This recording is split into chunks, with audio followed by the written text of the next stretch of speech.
It's nice to have you back, bro. Yeah, for sure. No, thank you for having me back. I'm wondering when exactly the podcast became a little less family friendly, but hey, Wait, I thought whatever he brought it goes. up. Did he bring up He's the one who 80-pound tumor? I was talking about 80-pound testicular tumor. Yes, right. Right. It was a Oh, story and that I heard. when you exactly. right. like when you say it in medical terms, it means that we can't make jokes about Testicular, it. That's exactly it, right? It's say gonna be bald. okay. Yeah. The guy says testicular. He thinks he's better than us with the sweater. Hilarious. Oh boy. So if you do have to hypnotize somebody while you're removing a 80-pound, Testicular tumor. thank you. I think I pronounced it right. I can't stop to say. Why are you wrong. choking on that? On that? Testicular? Why am I choking? Stop it. It's probably because of the big mic that's right in his face. Who has that much confidence in a hypnotist? Yeah. Well, apparently these guys did. Like, what kind of doctor was like, yeah, sure, that makes sense. Anesthesiologist, don't worry about him. We'll just have this guy talk to you. You overpaid witch doctor? Right. No, I mean, I'm gonna just talk you to sleep. well, is this on a boat in the middle of the ocean? Like, what state allowed this kind of stuff? So interesting. I think this actually took place in India, right? Where in India, with all of the energy work, the Reiki stuff, the Buddhist practices, they're a lot more open, which is really interesting. I mean, if you kind of follow some of the history of hypnosis and mesmerism and all of those things, when it was practiced in India, it was definitely a lot more effective. And then when they took the same sort of concepts over to the UK and began to practice there, a lot of people, because of the mindset of just not even willing to entertain it, the effectiveness rate wasn't as high. So it's interesting. There definitely is a level of, I don't want to use the word buy-in, but I guess for lack of a better word, willingness, I guess would be a better word. Yeah. So it definitely has something to do with it. We're just going right into the hypnosis, aren't we? Well, the hypnosis, just saying. Like, it is a very interesting part. I've talked to my I talked to my wife about this as recently as 2 days ago. Okay. And actually got her to agree that she is going to come see you and talk to you about her snake and certain other issues. Yeah, was for sure. Was this at all spurred by the fact that Yasin's playing Halo now? It was a long conversation about self-love and self-help, and we couldn't watch Netflix at the same time. I haven't seen... How many snake shows are you watching, son? If a snake pops up Snakes in on a a plane. movie, we're done. Yeah. I was at Airedale Park. We saw a snake. It was a far away. We left. The park? Yeah. Well, the park makes more sense than the TV, because the TV will stop watching good movies because there was a snake on TV. I feel like you don't realize the prevalence of snakes in movies until someone you live with has a phobia of snakes. If you have a phobia of something, it shows up everywhere. you Well, know that's when exactly it's it. Yeah, it shows up everywhere, right? Yeah. It's actually where even when it actually isn't. In her head, she's like, is there a snake here? I'm like, no, Well, that's what life is like for her. So, for example, again, I've never met your wife, but I would imagine it's a conversation around whenever she goes anywhere, in the back of her mind, unconsciously, she's always looking. Is there a snake here? Is there a snake here? And if you're looking for something, you're gonna find it. Yeah. So I'm more than happy to. No, to work I'm with looking her. forward to Yeah, it. We might have to do another podcast. Well, there you go. Yeah, maybe I should do it live. Ooh. I mean, if she's okay with that, of Yeah, course. she's okay with that. Yeah. So that would be my next question. I feel like she's somebody that is so strong-willed in certain ways, and so skeptical. I'm not, and I fully explained to her the science behind it. She did some research, and she was like, okay, there's a lot of basis, but she knows that she has a hard time letting go of any control. So it might be interesting, but we'll definitely make it happen. Yeah, for sure. And you can tell her that that's perfect, because the more strong-minded and the more strong-willed that she is, and the more she wants control, is actually perfect, because she's going to be the one that's fully in control and actually allowing herself to go through that process, right? And you actually need someone with a strong will and a strong mind to be able to go through that experience. So yeah, if anything, it's actually an asset. Oh, wow. That's really cool. Yeah. No, it's just that was an interesting thing that you would say, because I felt like I had to surrender. So I don't know. We've talked about this on the podcast a couple of times. Yeah. And the fact that randomly 2 or 3 years ago, I had to stop playing. 2.5 years ago, I had to stop playing video games because I would get a weird stress response. I would get anxious. I would get hot. I would start to feel really, really like this almost a panic attack, but like closer to just like really bad anxiety. And then my arms would like seize up, so my forearms would hurt. I would get less dexterous. In fact, it would last, like the feeling would last that for a couple of days. So when I would be at work, I wouldn't be able to type. I would make a lot of mistakes on the keyboard. Like I couldn't move my fingers the way how I would normally do when I was typing. And so I just gave up playing video games because I couldn't really figure out why. And it would happen every time I would sit down to play video games. And we talked about this actually the first time I was here. You mentioned at that time I didn't actually realize that how big of a thing and how important that part of is to your life. So yeah, it was part of my identity. Yeah. Did you try anything else? I've never actually talked to you about this. Right. But like, you try like grip strength things. You try anything else? I tried. At first I thought it was carpal, right? Okay. So I tried doing exercises and things like that for carpal. I tried doing relaxation exercises before and after playing. So before I play, I try to like relax, make sure that I'm not tensing anything up, that type of thing. You know how you like get like that laser beam or like that level? You start from over here. It's a meditation type thing, and then you just go through your entire body as sort of like you being scanned. And relax each point of those things, exactly, headspace. Yeah. And you relax each part of that, or like check-in type deal, become mindful, and then play video games, and then do after. But like, once when I would sit on the sofa to play, I was already ramped up at 11 anyway, so it really wasn't doing much for me. I tried playing other video games. I tried, I built this computer that we have over here that runs the studio.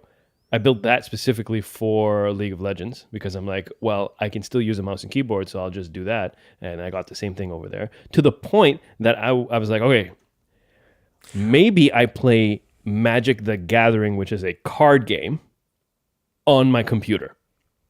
God. Wow. First off, kudos on not letting go. You're like, I am going to figure out until you're just like, maybe if I have an abacus and a...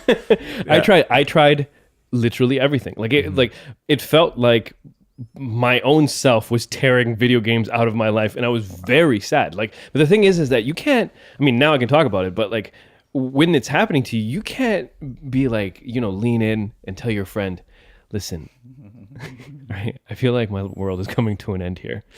I can't play video games anymore. Like, it just doesn't resonate for other people. No one holds it to the high regard, right? So it's not like something, even if you like, and I'm not saying that Syed is an insensitive person. It's just that it sounds weird for me to say it with that level of gravity to another human, right? And he well knows, obviously he knows how important it was for me, but like, it was something I kept quiet, and I didn't want to like say too much about it. If anything, I kind of like suffered silently. Yeah, kind of, sort of. And I did freaking suffer silently. I know, I'm you wiped that with grin you. from your face. Not. This guy's grinning. Sorry. Anyway, and then eventually, after I gave it up completely, the result was, and you always look for the silver lining. The result was I was going to the gym, I was getting stronger, blah, blah, blah, blah. So I'm like, okay, well, fine. Maybe it's just time for me to move on. Do other things, yeah. Yeah. And then after I went to the NLP course, me and Syed, we were going together. Which, thank you, by the way. That was awesome. Yeah, I'm pretty sure Syed's got some points with regards to the class. We'll get there. Yeah, we'll get there. I went to the class. See, here's the thing. The first time I met you, we were flying drones. Correct. Right. Yeah. And there was portions about you that was impressive, and portions that I was like, oh, he's weird. Right? Like what? Okay, so the impressive one is I have my own IT company. I work for myself. I can fly. Let's go over the weird. Yeah, let's go over the weird. Just strictly insult the man when we brought you on the podcast to tell you we were weird. This is a roast. Right? And then he started talking about like NLP stuff, the stuff that he was doing. Right. And I was like, oh, okay, right? And none of it really, like, once when you start saying, well, it's in your mind and all this other stuff, it didn't feel like it was something. It just felt like you were Tony Robbins, with a different shtick. Right. And then even when we had you on the podcast, there was aspects of it, but there was like smaller compartments of what you were saying where I was like, yeah, I can understand why this would be the case. And then there'd be other things that, more like it was certain things like, oh, that makes sense. Other things like, I don't know if that's possible. Yeah, sounds like That's what it yes. was. Yeah, that's true. It's so Or like- so far out of the realm. That was the big thing where I was like, that's interesting. Even things that were interesting and made sense. I was like, I don't know if that's you can actually do that. I don't know if practicing these things can lead to anything, definite that you can hold. For sure. And some of it almost felt like, Professor Xavier type thing, but unlock your mind. And then, that type of thing. Yeah. Anyway, so we go to the class, and there was some stuff that was worthwhile, and there was other stuff. Near the end, I started realizing that when you were asking for demos, I put my freaking hand up every time. I'm getting free therapy. So I did a couple, and then one of the last ones that we did was about video games, because we had to pick something. It was, you had explained it as fixing something with a bazooka. Yeah, pretty much. And we did the thing, and I'm like, let me try playing video games. And it still happened. I'm like, well, the bazooka wasn't big enough. And then it dawned on me with the fact that I love to, for people who know me, I love to drive. Driving is my big thing. And then I realized, video games used to be my big thing. And all of a sudden I can't play. So what happens if one day I can't drive? That has a huge effect on livelihood. So then I didn't like the idea, because I'm a little bit of an anxious person. I didn't like the idea of that ticking time bomb of, what if that happens? Now I can't drive, and you still haven't figured it out. If you're getting, like, literally, it felt like I was being pitched underhand. Here's video game issues. If you can fix this, perhaps you can fix something else. So you graciously agreed to come over, and then we did 2 sessions. And one of the ones that were weird during the class was the one where, which was impressive when you watched it. It was the demo that you felt that was so amazing that we should watch it, as opposed to you actually doing it. Yeah. Which was this girl who suffered some type of trauma. And what the guy was doing is, it was... actually, you can explain it better, so I should probably... Can you explain that bit of it? Yeah, so essentially the demo there's just so much that you said. I mean, to kind of back it up, we did some work in the class around your video game issue, and that was essentially, I was asking for a demo for people that essentially have a behavior that they do that they don't like. So for you, it was the anxiety and the pains that kind of go up, right? And we did some work. And you did call me and say that there was a change, but it wasn't gone all the way. Yes, I remember that, yes. Right. So that's why I was like, let's actually do a proper, rather than it being like a demo, right? Let's do a proper, kind of change work session. And we'll talk about that as well. Yeah. The demo that you're speaking about is essentially, in NLP, we call it re-imprinting. And that's around when we have a sort of, either it's an emotional state that is not empowering, it doesn't make us feel good. So like, for example, with her, she never really felt that she was worthy, or that she was truly loved, or that she was truly beautiful, right? But it could be anything from just, lack of self-confidence, just feeling always like I'm always hitting a plateau, procrastination. What was my thing? You can go ahead and talk about it if you want. Because I can barely make sense of it. Yeah. So in that, it was, he takes her literally just, using her imagination. And yes, I'm going to say, just like I said on the first podcast, really to the guys listening to this and watching, I guess, on YouTube, it sounds like this is not possible, right? Like really, like this is it. But as you guys have now both experienced, this is very, very real. And the experience that we're feeling is very real. There's actual change work happening. Right. So he gets her to close her eyes and asks her to walk backwards, as if she's walking backwards. She's moving through space as if through time. So actually getting younger, right? And periodically, he stops her, asks, how old is she now? So she was originally 36, 37. She takes a few steps backwards. Perhaps now she's 32. So she's actually getting younger. And they're looking for a time. So this is out of 0 to 10, how strong is the feeling? She's basically, they're together looking for a time when she's first learned how to manifest that feeling. And that's the original imprint. That's when she first learned how to feel not loved, not worthy, right? And you never actually know going into it what that first imprint is. That's what's called re-imprinting. So that's the first imprint. That's where she first learned it. And then we actually do the change there, because it's not like we have time machines. You can't, of course, change the actual events of history, But what we do instead is we change your relationship to history. Right. Right? Because, it's the whole thing that you can have two people and the exact same life event happens to both these people. Mm-hmm. And for one person, it becomes a life of going downwards. Mm-hmm. And for the other person, it's the thing that essentially turns them into, the next Olympian gold medal right winner. So that's essentially it. We take our backwards first learner, then add resources there, make the change happen there. And then when we grow her back up, her entire life experience and relationship to that event has changed. And that has literally, as far as the neurology goes, a cascading effect. Has a whole butterfly domino cascading effect, which changes everything. Wow. And then you just kind of move on. And then, it's amazing, the effect. So you want me to actually talk about your I'm okay. thing? Yeah? Okay. So, so I love this stuff because it's really cool. You never actually know what you're going to get. And when I do these processes, it's amazing and uncanny, the sort of stuff that comes off. And often we look at it and it's like, well, I always remember that, but I just never realized that it had that much of an impact or that sort of an impact. Exact words that I said. Yeah. Okay. Wow. Yeah. So for you, it was around this anxiety, right? And I knew that the anxiety is essentially the symptom of what's really causing it underneath, right? So we did the same exercise with you. That was the first go around, right? Where we got you to go younger and younger and younger to the point where you stopped at high school, specifically grade 12. Grade 11. Grade 11, right? But it was interesting because you didn't actually know what grade. You just knew. You had to ask me what grade you would have been in. Yes. Right. So I don't remember. I can't do years. I can't do age, but I can definitely do grade.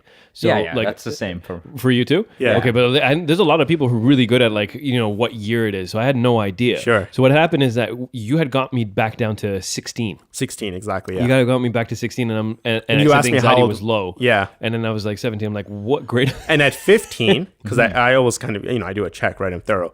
So at 15, he had no anxiety. He hadn't learned how to have that anxiety in that particular context. At 14, he hadn't learned it. At 13. So I'm like, okay, definitely it's not here. We got to start growing back up. Yeah. We get to 16 and he's like, this is weird. I don't know why, but I can feel it. Yeah. I said, I need to not say 0. Yeah. Yeah. So he says, I need to not say 0. And then he asks me, when you're 16, what grade are you typically in? And I said, well, that's usually for most people, that's grade 11. And then he's like, oh my God. And a memory pops up for him. And it is, this perhaps you should be talking about this a little bit better, but yeah. But essentially, it was a time where there was a break between you and my best friend, your best friend, and that caused a whole ripple effect with all the other friends as well. But you talk about that. I've said this story once before, but essentially what it was is that my best friend. And we had first met in grade 5, all the way up until that point. He just decided to stop talking to me, and I had no idea what I did wrong. And the thing is that mashallah, he's well off. As a result of you having a lot of money, also means that you're popular. It kind of goes hand in hand, right? And he had the cool house. And you go over to his place, you can play basketball, you can hang out, you can eat food. I was considered the third son. So all of that was almost like family. And the thing is that if you're an only child, what inevitably happens is that you start from an early age are looking for other siblings that are friends. So, friendship for someone who's an only child, or at least for me, was, I always put a little bit more importance on it. And that particular person might not even know how important they are to me, because not only are they a friend, they're blurring the lines into a sibling or a brother for me. And so when he decided that, he started ignoring me and not talk to me, a couple of things happened. Not only was the fact that, I feel like, you no longer have your best friend, but it feels like in my head, it's almost like you're losing a family member now, because, auntie and uncle and all that stuff together with him was all being lost. And then also as a result of all of my friends all around that too kind of shifted away, and I became sort of a social pariah. So, there was a lot of things that happened during grade 11 where you're losing your best friend to some degree, obviously, and then you're losing a surrogate brother, which he didn't know about, but I definitely felt like I lost that. And then after all the friends around that, so you kind of feel more. That's a lot of things for a kid to deal with. But yet again, when I look back at that time, that turns out like it was a positive, because eventually, as a result of that, through sheer spite, I did every group project by myself, and I worked as hard as I could just so I could prove that I didn't need anyone. I didn't need them for me to be able to do well in school. I went from like a 60 student to like an 80, 90 student. And so I got to university as an engineer based on the fact that this guy stopped talking to me. So when I think back on that memory, in my head, it's a positive one. Right? I mean, like, it was kind of shitty, but at the same time, I'm like, thankfully that went. And for me, that's a lesson of like, no matter how bad things go, eventually down the road, you'll see that it was for your betterment of your character or of your life. So when I got to the point where I said I had to say stop, it was interesting for me, because when you told me what grade it was, I was like, okay, immediately I knew that was the biggest thing that happened during that time. And because I was in trance at that point, right? Yeah, and that was the interesting thing for me. So like, there's a lot of stuff that he may not even consciously remember. So one thing that he said, which for me was like, okay, this now makes perfect sense, was, yeah, he's in trance, which means all that really means is that I'm having a conversation directly with his subconscious, unconscious. I prefer that term, is just simpler, right? Subconscious, we get into Freud and all that sort of stuff. No problem. Right? Yeah. I was totally thinking about Sorry. Freud. Yeah. So we're having a direct conversation with the unconscious, which is another simpler way of saying that we're actually having a real conversation, as opposed to the lies that we're really good at telling ourselves. Right? Or the stories that we're continuously telling ourselves. We're having a direct conversation. And in that, as he's describing what they used to do together, because as he said, yeah, he was the, he was the guy that had all the cool toys, the cool house, everyone hung there. Right. And we used to play Halo together. Right? Yeah. So I'm actually teaching a workshop right now. I'm in the middle of it. It's a double weekend workshop. And this is around essentially teaching NLP tools and concepts to people who have other clients or have other patients. And I've got doctors actually in this training as well. And they're absolutely loving this stuff, because they're like, oh my God, we can use these methods. It'll be so much more effective. Like, they're loving this, right? As opposed to necessarily, writing out a prescription, right? So what happened here for him is, one of the concepts I teach in this workshop is, and it wasn't really covered because it wasn't needed to be covered in the stuff that we did, was Hebb's law. And Hebb's law is around neural plasticity, which is essentially saying that neurons that fire together wire together. Yeah, exactly, yeah. right? I read that book. Yeah, perfect. Yeah. So that is essentially saying that this anxiety, this trauma, this loss, right, wired with the neurons that was all around Halo, which is something that you guys did together, right? That was just a strong connection. So the trauma, for whatever reason, why, that I can't explain, but what is definitely that the trauma got linked to the video games, and that never went away. So while, yeah, there was definitely a positive to the events as well. I mean, you literally became an engineer because of this event. Yeah. That still doesn't necessarily heal the trauma that was there as well, which is why you still always, regardless of the muscle exercises and everything else that you did. And when you were describing, when you built this computer, you were like, hey, I can use a keyboard and mouse, which you can, but the minute you use a keyboard and mouse to play video games, all the symptoms start happening again. Yeah. But if it's, writing, just surfing the internet, no symptoms, which is always interesting, right? Yeah. So that whole story, but just wanted to kind of throw that in there. Make the best of it in certain ways, but I guess it does do its damage unless you deal with it one way or another. And a lot of the times, as Yasin, he never even knew. Yeah. And the surprising thing of all of this was the amount of emotion around once when you get to the block, whatever that block is, because like I thought that, I remember you saying in the class that if the client doesn't cry, there's something about. That's what I look for. Yeah, my wife basically, what I say is, my wife never asks me anymore if I actually how the session went. Right. She basically asked that the client cry, right? Because that is, not necessarily a sad thing, but it's a huge emotional release that needs to occur. And for me, it was because I was in trance. At that point in time, I'm thinking exactly on what happened. And so I'm kind of explaining to you what happened. I remember like me feeling it as if I was a teen. Like I was feeling the hurt as if I was younger. And even my description to it was one that's very like simple. Was like, well, he didn't have to do that, and that was the only thought that occurred to me, and that really actually was the thing that kind of got me to get like tears, because like I'm remembering exactly. Like he could have done something different. He didn't have to do that. Like he could have told me I was an asshole or something, and I could stop being like whatever it is that he was, you know. And so that was interesting that there was sort of like this capsule of like emotion that kind of had to like pop. And then I didn't think that it would be that intense. Like I wouldn't have to like ride that wave as intensely as I did. And then the next step in that, and then I'm going to kind of let you continue. Well, I just want to pause there. Was what you just said is 100% accurate, and I just want to repeat it so people actually understand that you were 16 years old in that moment of time when we were doing that exercise. At that point, you were 100% 16 years old, and that's why the pain and the trauma felt just like it was exactly the way you felt it when you were 16. Right. And that's literally the experience. So that's, you know, the power also of the unconscious and hypnosis, where it literally makes that experience real as if it's happening right now. Right. Wow. Which is a little scary.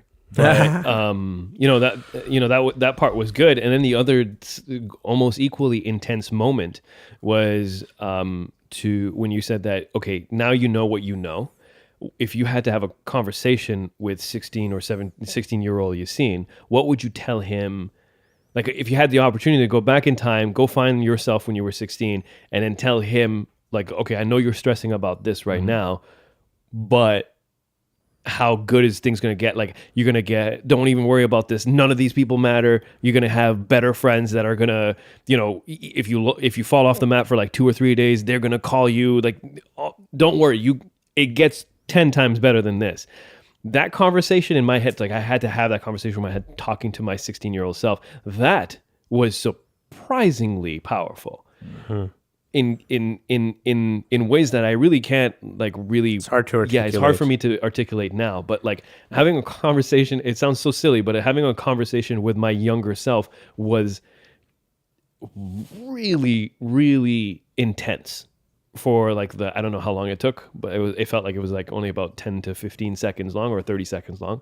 But like just trying to download all this information that I have now into the younger version of me was a very emotional experience. But like a cool one, you know? So that part was good too. Anyway, that's all I got for that. Yeah, no, and that's exactly it. And so you had that conversation, you essentially repatterned the neurology. So you changed the experience, your relationship to the experience, and then you take all of that change and you grow back up. So you grow up knowing what's going to happen in the future, knowing all the amazing things that are yet to come, right? And all of the things that were similar where the anxiety had shown up in similar contexts has now also changed. Right.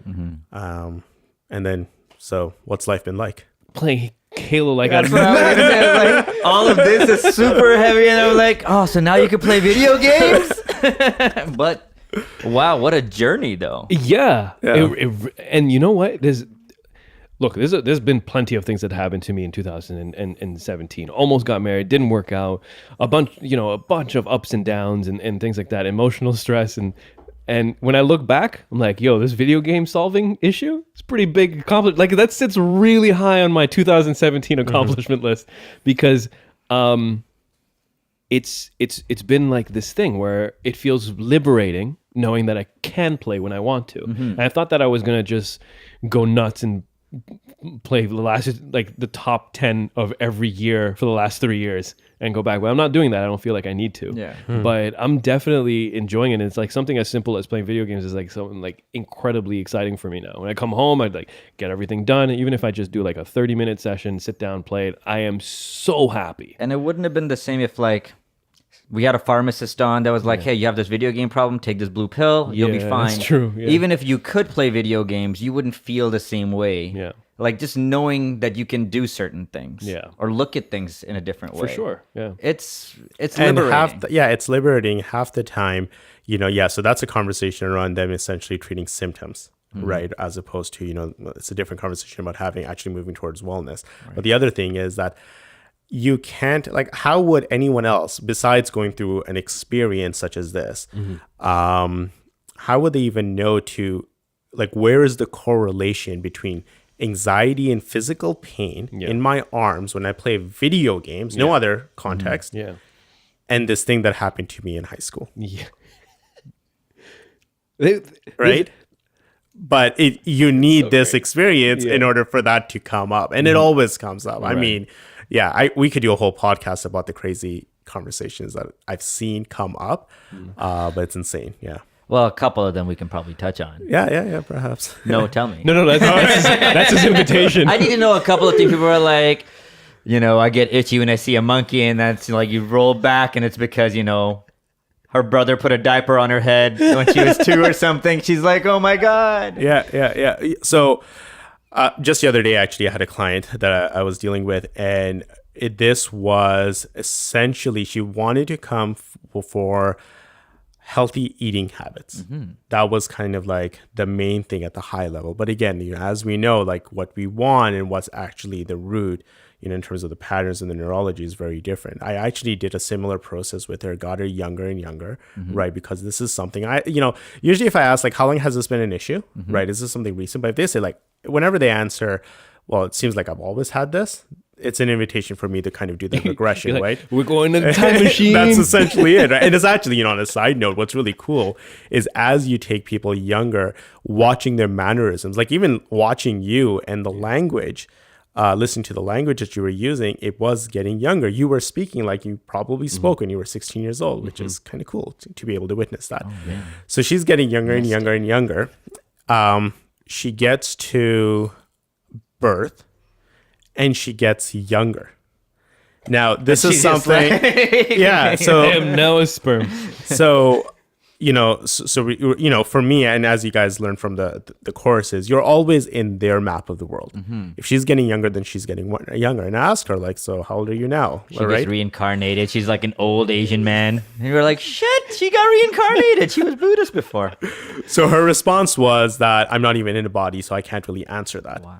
But I still feel the block.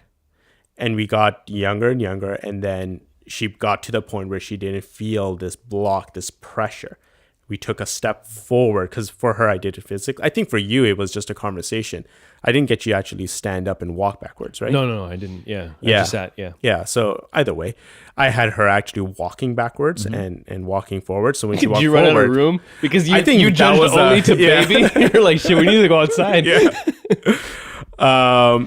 And yes, she got to this point where essentially she just felt this block. She couldn't talk about it. She's like, I feel the block, I feel the pressure, right? And she added the resources that she needed to add, which was meaningful for her. And we grew her up from that. And meanwhile, in my head, I'm like, okay, we're working on something that's not even like non-existent. But in her model of the world, this was something that was very real for her, right? That for me was kind of bizarre. Is that because she perceives that this is how I am, like, truly? Like, even if there is actually a time period at a certain age that this did happen, in her mind, like, it's the core of the genetic basis of her. Like, before I was even born, I'm like this. Yeah, so one of the things I probably said how many times in the class was reality is the stories that we tell ourselves. Yeah. Right. But that really is, like, we all are telling ourselves stories, right? And we make decisions and have behaviors that are based off in relation to those stories that we're telling ourselves.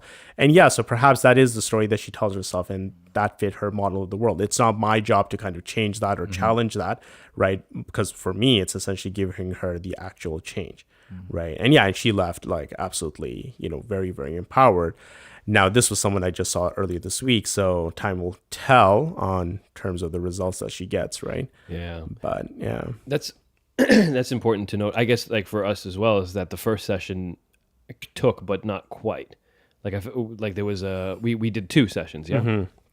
I don't know, maybe you can talk about it more because I was in trance, so I don't really remember. But, like, there was, we do a touch-up kind of Did we do a touch-up course?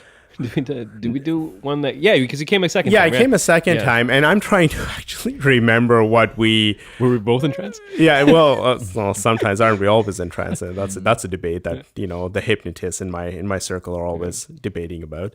But I know what we were talking about. I just don't know. Do you want to sort of touch on that or conversation? Yeah, seems like what the heck did we talk about? I actually forgot. I feel so silly because you guys are talking about like how it's helped you in such interesting ways, and I was like, before basketball, I would like phase shift, and before stand up, and before job interviews. Wait, no, let's talk about that a bit because it's been useful. You've brought it up a couple of times. And I'm very curious to know, with you guys. Yeah, so like let's move on from this, but I'm very curious to know what you guys thought of the course. Okay. The days that you showed up. Yeah, I showed up 4.5 days. Yeah. I honestly, it came. Alhamdulillah, it was a very big blessing because it came at a time where I really needed it. Okay. Where I was having arguably or easily the biggest interview of my career. Yeah. And I was, while doing our seminar, the last week, I had a presentation to do for my president, my COO, my CTO, our new VP of sales, and 2 other execs. Yeah. For a role that didn't exist, managing 2 of our largest sales teams. Okay. And I sat down with the binder that we got, and I literally would take out the sections that I'm like, I'm going to use these, this, and exercises, but literally phase shifting, sitting down and focusing on a time that I performed a certain way, especially in a similar setting. Yeah. Alhamdulillah, it helped in many different situations. And it also helped, like one of my best friends at work was also a young guy, 21. And I had him sit down and I did the exercise with him. Awesome. And he felt wonderful after. And he was able to get a 3-jump promotion for himself. Awesome, yeah. Which is great for him and his family, mashallah. 100%. But I did it before stand-up. I did it before sports. This is what I'll tell you. If you're going to play sports, still go warm up. You can't just... You can't just phase shift into a warm-up. You're still 34. Yeah. But with that said, the stand-up part and the interview, alhamdulillah, I could not have done that interview better. Okay. I was actually blown away by how it went. Awesome. And yeah, I got the job. You got the job. All right, congrats. Nice. That's why I haven't been to the gym in 3 months, But yeah, I must say it's like anything else. It can sound a little bit like woo-woo. I don't know whether, but it's an exercise. It's just like going to the gym. Mm-hmm. It's like, knocking out 5 push-ups every hour. By the end of the day, you'll get really good at doing it. You have to work at it. Yeah. It's not fluff at all. It's actually just as real as building muscle because that's literally what it is, right? And so it's interesting. I remember I was listening to the podcast that you guys had me over the first one, just so I remember what Thank you. Yeah, for sure. Just come here to start saying the same thing all over again. Same thing, right? And I realized how much I myself have grown in terms of what it is that I'm doing, in terms of what I'm actually putting out there. And I remember in that podcast, I said, I don't actually know what I do, right? I know I help people. I know people definitely get the results that they want. What I actually do, I didn't really know what to call it, but so I've been working on that. So now I know. It is definitely the experience. So my line now is that I create experiences that gives you change. Very simple, right? And so whether it's NLP or hypnosis or anything else, when I get the person to close their eyes and go back to or get into that context of the issue that's very real for them, there is an experience that's created, which literally, and now they can, use MRIs to see the physical repatterning of the brain, which is awesome. Wow. It's giving them this actual change, right? And it's that powerful experience that allows for that.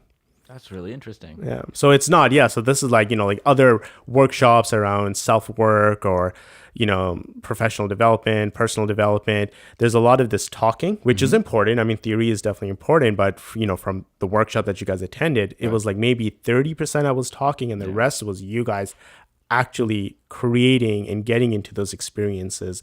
And that's what actually gives a change and what gives it quickly. So you could go and have the same conversation, once a week for an hour a week, or you do this and in 10 minutes, the experience is so strong, it's so real that your brain is always making connections, right? So, yeah. It's so crazy it's so interesting to realize that at such a, I don't know, you feel like some of these things you would have become aware of, in your youth when you could have made more use of it. But then again, I mean, I'm in my early 30s. I guess there's, it's always a good time to learn something. There's always a good time to learn something. And you have to understand that, not to sound like a conspiracy theorist, but you want to talk about hypnosis, the mass hypnosis that is being done to us at all times by essentially the world Illuminati that we live in, which is, I'm not going to have that conversation, although, just, because we do live in an environment where we're always you look at your Facebook feed, all the workshops and the courses that you should be doing, right? All the products that you need to have in order to be happy, right? Like all the marketing, all the bits of information we're constantly being bombarded with, right? This, if that's not a hypnosis, then, what is? That's true. Scary stuff. It is scary. So that's with that line that I like using a lot is, my job is actually not to hypnotize anyone. It's actually rather to dehypnotize, right? Kind of get you out of that pattern, that hypnosis that, perhaps you've been a victim of, and to reconnect you with those aspects of your life that you're actually important to you, that is actually your integrity, and then give you control and choice over your actions. So you're living a life according to those values. Right. So I wanted to talk a little bit about just being in trance with you, or just because there's some people who are listening. I had a conversation with a couple of my friends, and they were like, I don't know if I feel comfortable going in there or whatever the case. It's a very common sentiment. Yeah. I was surprised on how.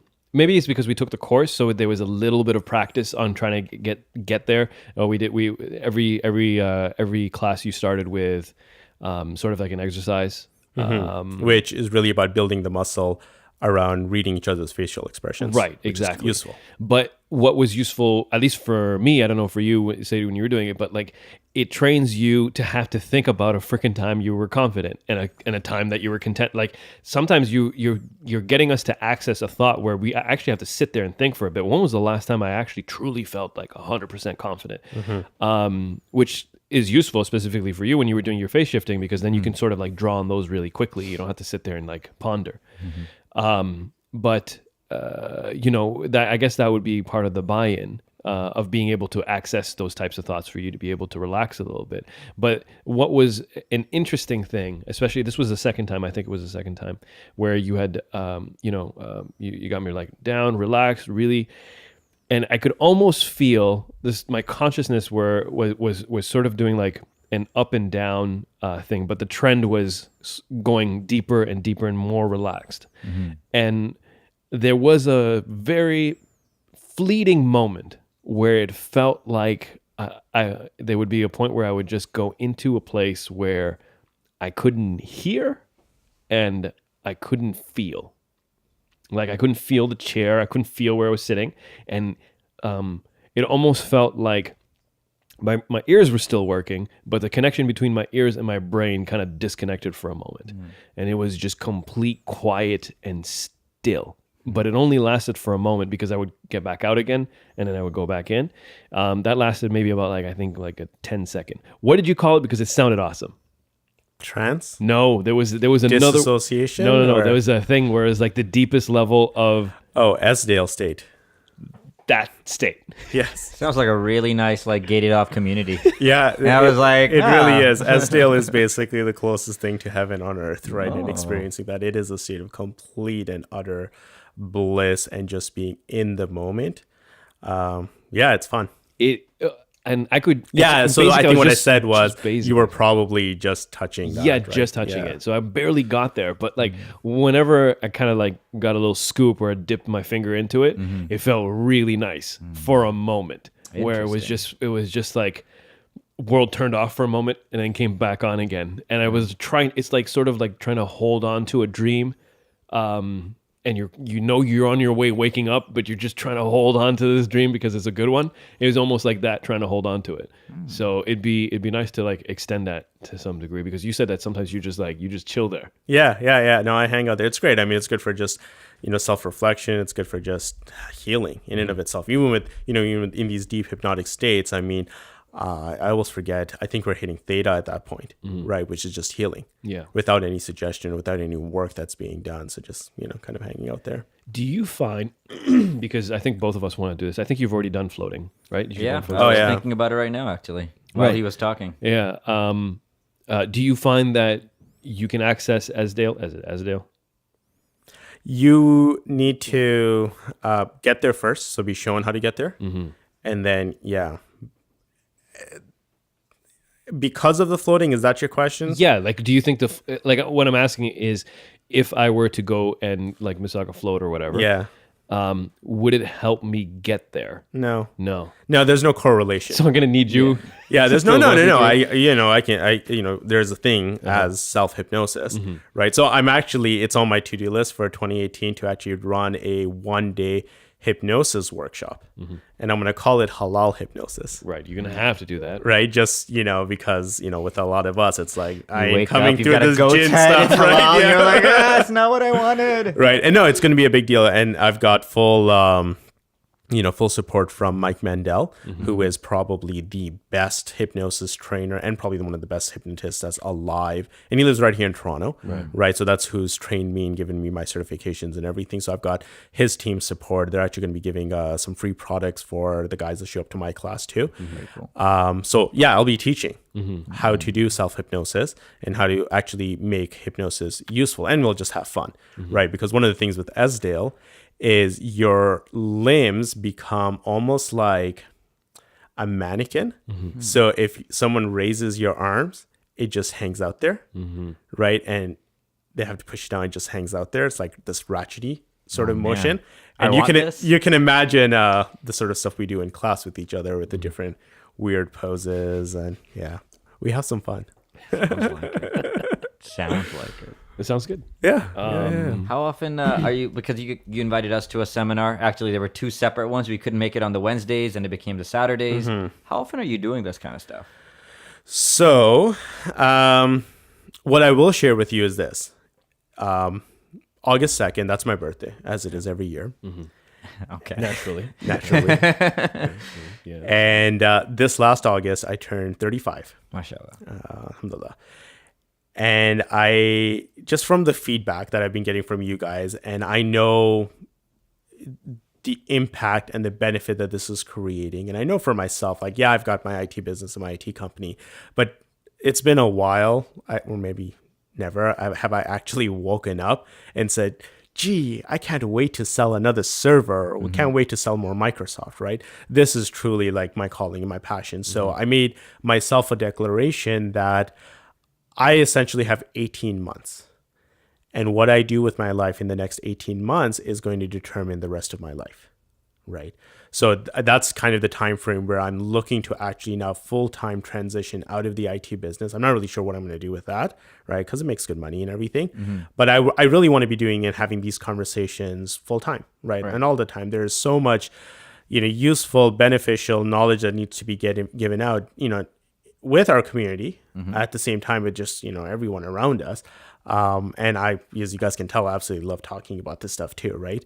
So all that being said, to answer your question is, I don't know exactly. Definitely historically, I've run that particular workshop every twice a year, right? And now I have this other workshop as well, which is around, again, teaching these tools and concepts for people who are working with others, right? And what that allows me to do now is totally revamp and shift the conversation of Crash Course to NLP to be one that is completely around self-development, becoming self-aware, understanding how we organize our own thoughts, how we organize our own automatic behavior. So the things that we do, and then we're like, oh shoot, why did I just do that?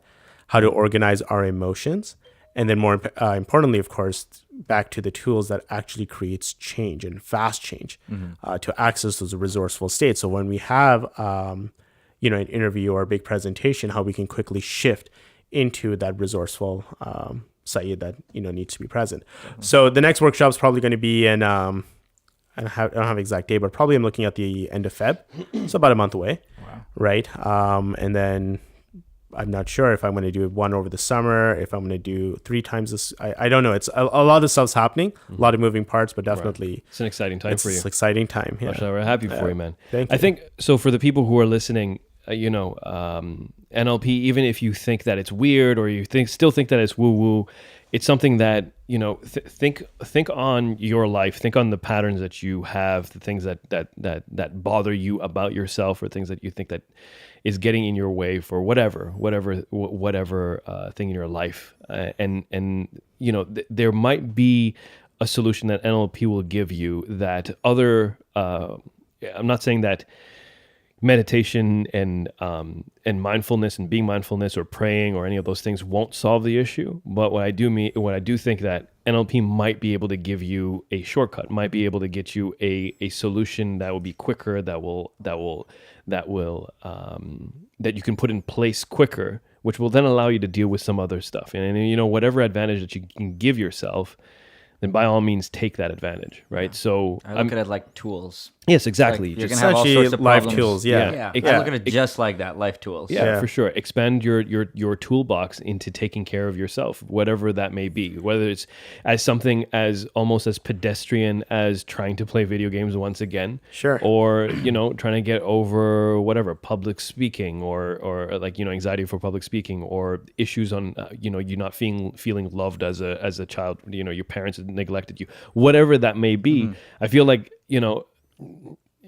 it's about better understanding yourself and everything. The benefit, like worthwhile. It has this butterfly effect into everything else, because like since you and I have worked together on the video game thing, right? I've noticed all this other amazing stuff that you're doing in regards to your business, right? And all the momentum that has essentially opened it up, which is just for me, I'm watching this, I'm like, this is awesome, right? So I see that as well. For sure.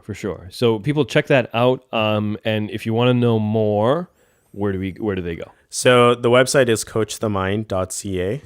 You can look for Coach the Mind on Facebook. I have a Facebook page there as well. Right. And essentially just pick up the phone, get my contact details off the website and give me a call. I'm always having conversations, and I'm going to be doing a lot of events. There's definitely going to be the workshops, which you can register and sign up for. Right. At the same time, there's going to be a lot of free events as well, just to kind of have these conversations. So I'm already kind of booked to speaking at different places for sure in the next coming months as well, just to have these useful conversations. For sure. Yeah. Excellent. Mohammed Sheikh, thanks for hanging out, brother. Thanks, man. All right. Excellent. Thanks for having me. Saga. All right, people. That is the end of the podcast. We'll be back in a week. Syed, we got some cool people coming up. Super cool. So cool. We got to say cool twice. Cool people. Cool. All right, people. Take care of yourselves. Check out NLP. We'll be back in a week.